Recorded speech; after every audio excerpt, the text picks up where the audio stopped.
Hi and welcome back to episode 3 of Drizzlepath Genie. My name's C.R.Ash. I hope you enjoy.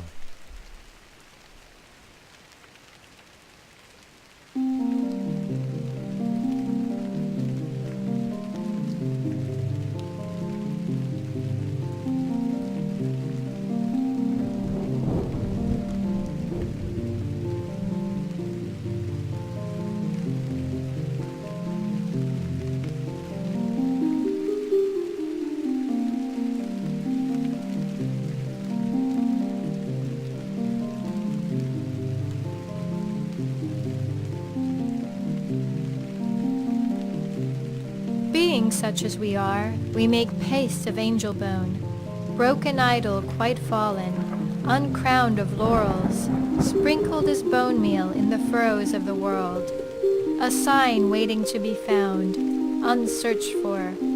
Her presence purifies dialect, giving birth, even in death, to black sons of revelation. She bestows an ephemeral royalty to our chaos, grants us impatient endurance. Ransacked and ravished, she brandishes over pale winter the flowering scepter of her disdains.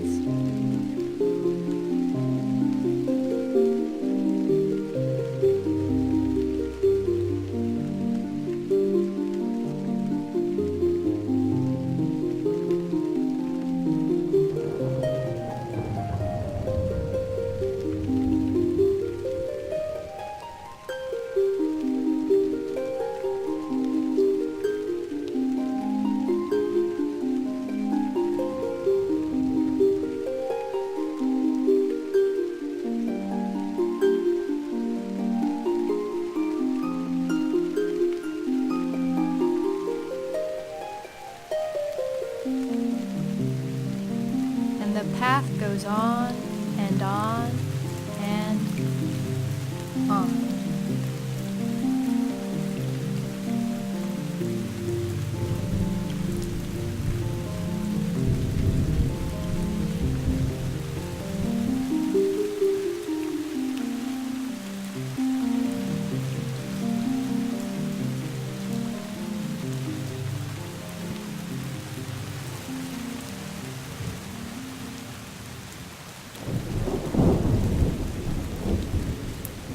We adored her star in its blue-green burning, kindled her heart in ancient caves, and mantled the world in her first love. Forgive us our birth. Our lips have not yet drunk the utterance of your several storms. In the lifting of this dream from my slumber, how the dawn came down like water from nothing. There is no greater love than this. She sleeps, quiet as death, and more lovely, wrecked but shouldering thunders.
I remember waking in the dewy blue field at dawn and rushing back to see the potter.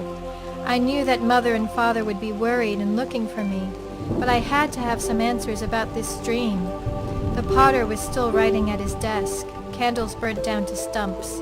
At some point in the night, he had made a beautiful clay chalice that now lay in pieces on the floor. He didn't even look up. Go home, child. You have all the answers you will ever have.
I returned home where my father greeted me with silent hugs and a knowing look.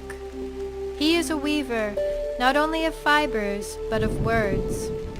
He keeps the stories of the people and tells them as he weaves, so our history is in the warp and woof of every basket, every blanket, every winter cap. I remember sitting with him among the standing stones in the reaping season when the grasses had grown as tall as me.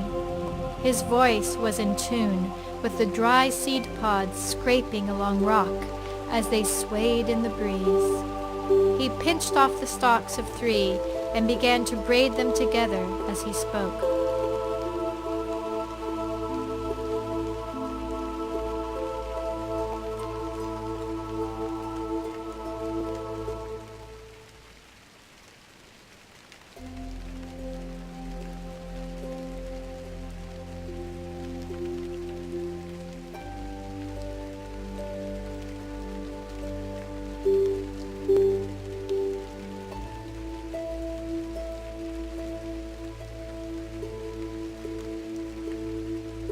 "Do you know why you're special, Lula?" he asked.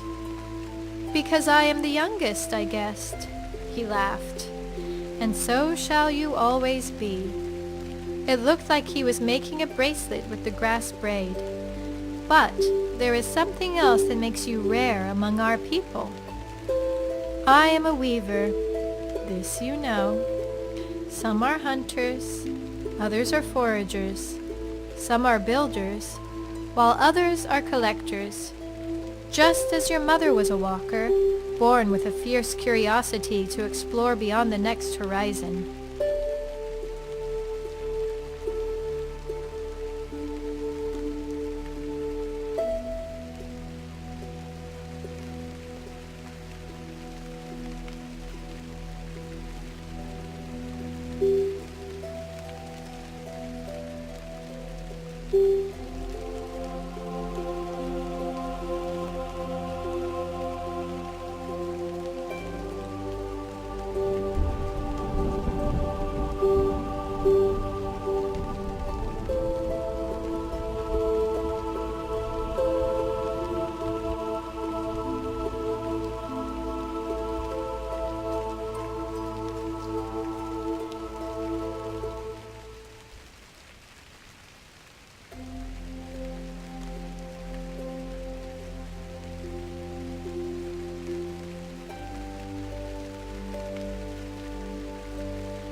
He stopped braiding for a moment as his eyes squinted at the horizon, as if hoping to spot something very far away. Then, in a near whisper, "You are rare among our people because you are both weaver and walker. You are something more than both. You are a maker." And with that he took my hand, slipped the grass bracelet around my wrist and said, "Remember that almost nothing is ever what it seems. Beneath the surface is layer upon layer of history, all the little things that together make the whole."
Knowing this, there can never be good or bad, dark or light.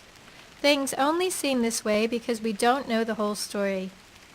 Even now you are choosing your path and making your own story. But your story is special because it will become the history of our people. One day you will have an important decision to make that will determine the story of all of us. He stood and smiled down at me. What is life if not the longest introduction? You will meet the genie, and perhaps, more importantly, the genie will meet you.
He spoke of the genie long before my dream, where the wizard told me to find it.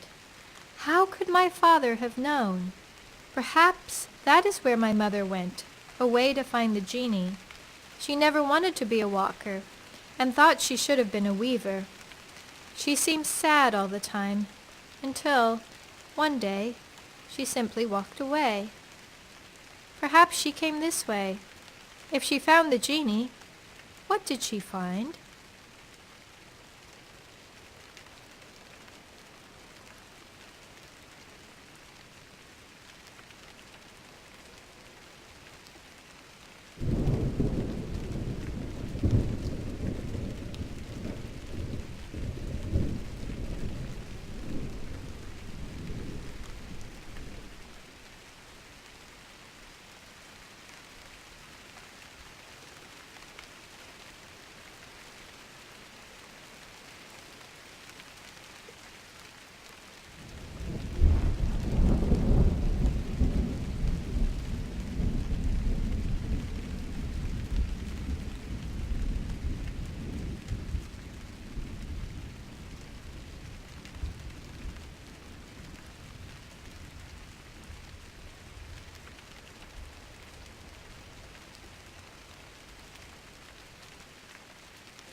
Now, how can I open that? Thanks for watching. I hope you enjoyed. See you soon. Take care.